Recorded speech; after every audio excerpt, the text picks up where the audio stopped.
foreign hand was involved in Delhi blast?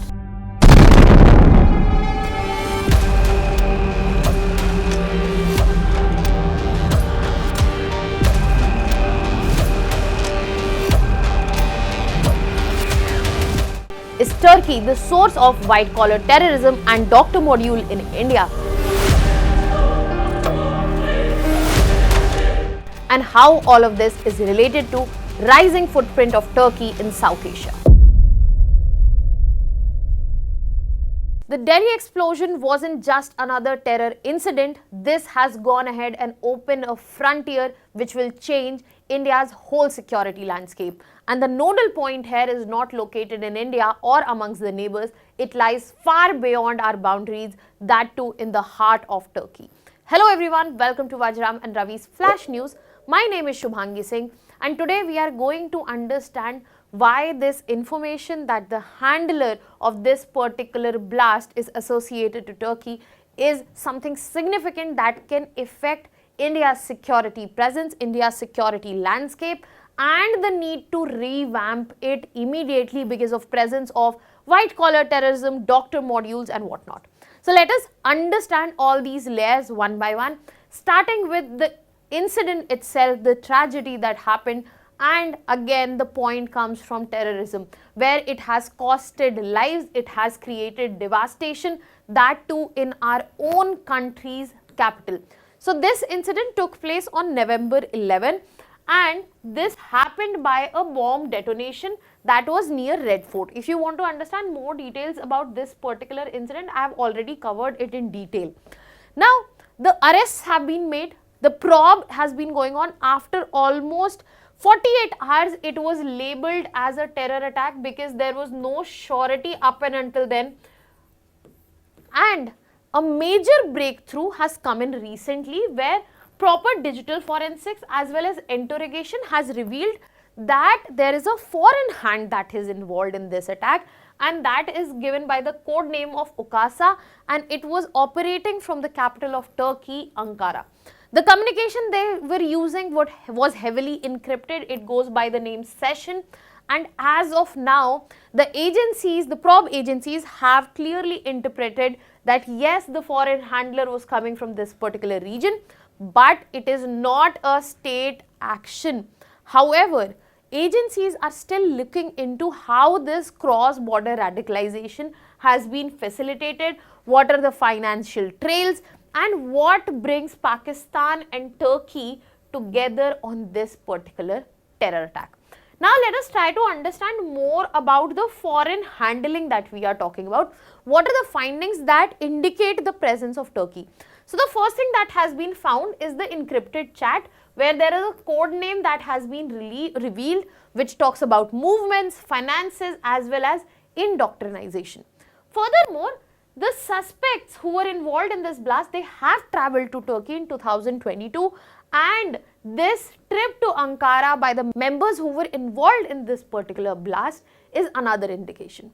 And the most important point where we are understanding that Turkey played a role of the nod is the fact that this handler and the counterpart and the organization with it was absolutely central in the recruitment, the ideological radicalization, the procurement drive and advice, as well as operational sequencing.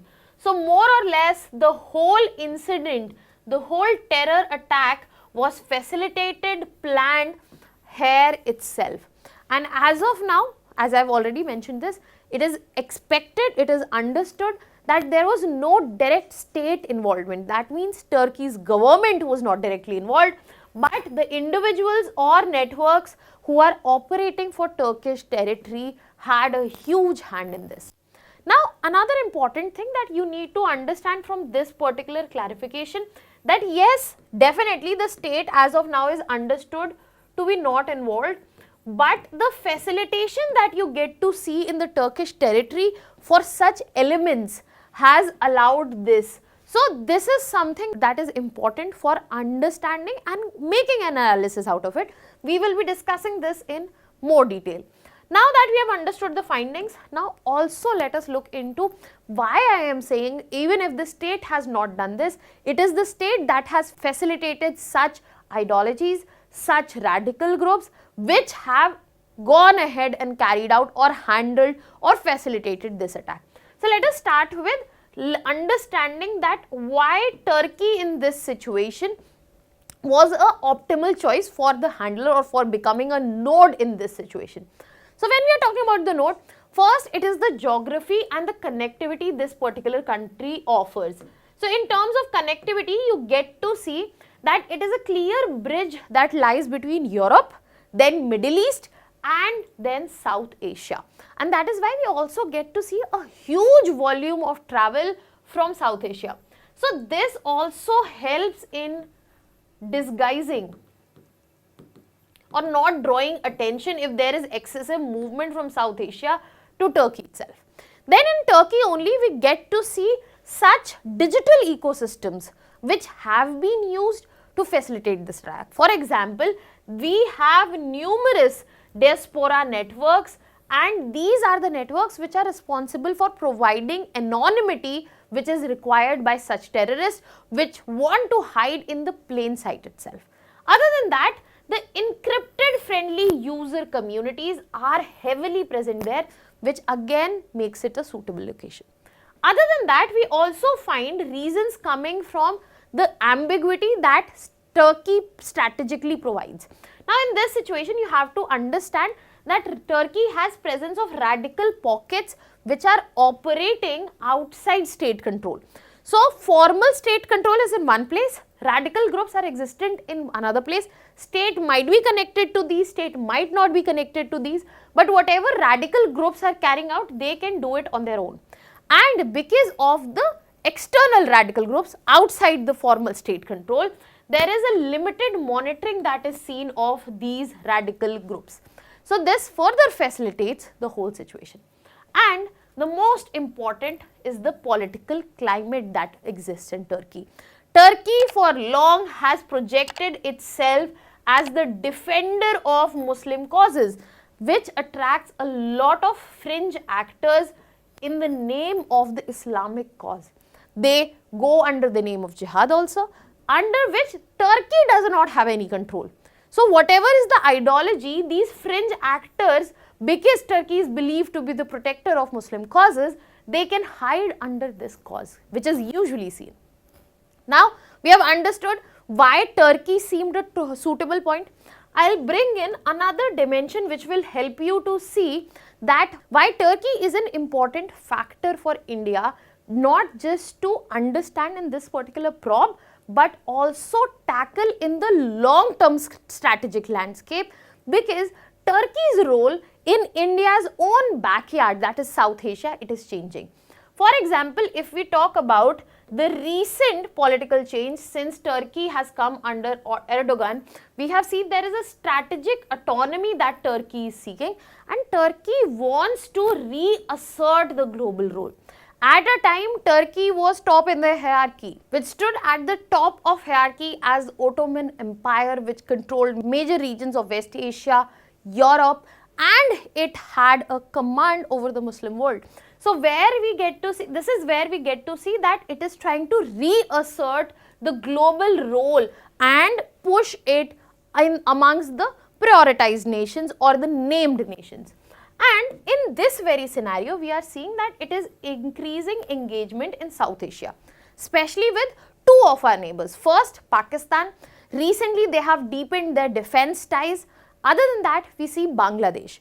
With Bangladesh, they have not just brought in diplomacy, they have also talked about defense exports. I have covered this in great detail already in a given video.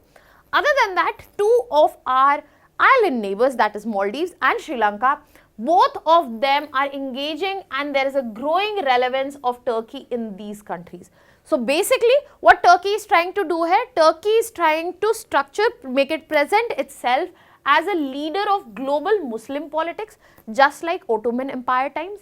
Second, it is coming out as a NATO member, which is trying to balance not only Gulf states, but also the West as well as Asia.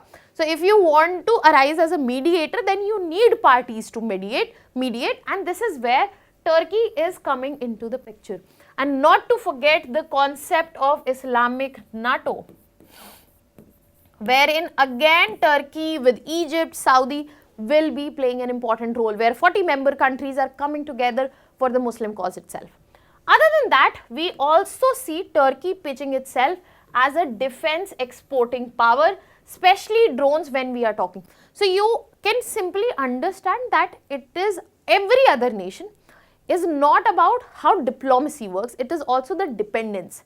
And Turkey is trying to create that dependence of nation on itself through specially defense manufacturing and exports that can be seen in the country.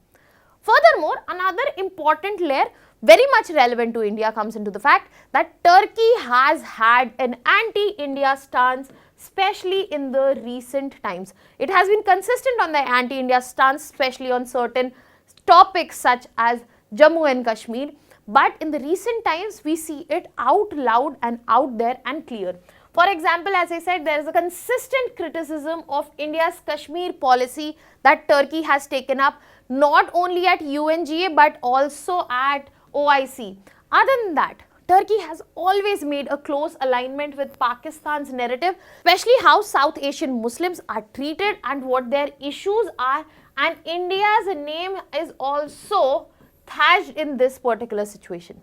Other than that, India also gets to see that there is a close, growing technical as well as military cooperation that Turkey is carrying out with Pakistan.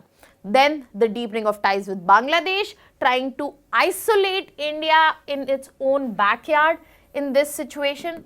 And furthermore, most importantly, Turkey is not leaving the soft power also out, where it is using it to fund religious NGOs, make sure there is cultural outreach, so that the cause that they are trying to build has the benefit of emotion, benefit of the soft power as well here. So all in all, what we get to see, even though as of now, Turkey, the state itself has clearly denied that they are not involved in the radicalization activities. This statement has just came in. But the most important fact to understand that Turkey in every way has been against India, and that calls for a revamp of understanding the security threat beyond our neighbors and beyond our borders as well. That's where the understanding and changing our security for cross-border radicalization and its updation comes in. Now that I've mentioned it, let us also talk about the white collar terrorism that is being highlighted, what exactly it is. So when we talk about white collar terrorism, it is nothing but the involvement of white collar professionals, basically the educated professionals, be it doctors, engineers, teachers, medical staff, etc. And they use this, their professional, their career and the things that come along with it, basically the professional cover itself, for all the procurement, all the legitimacy to exist and mobility.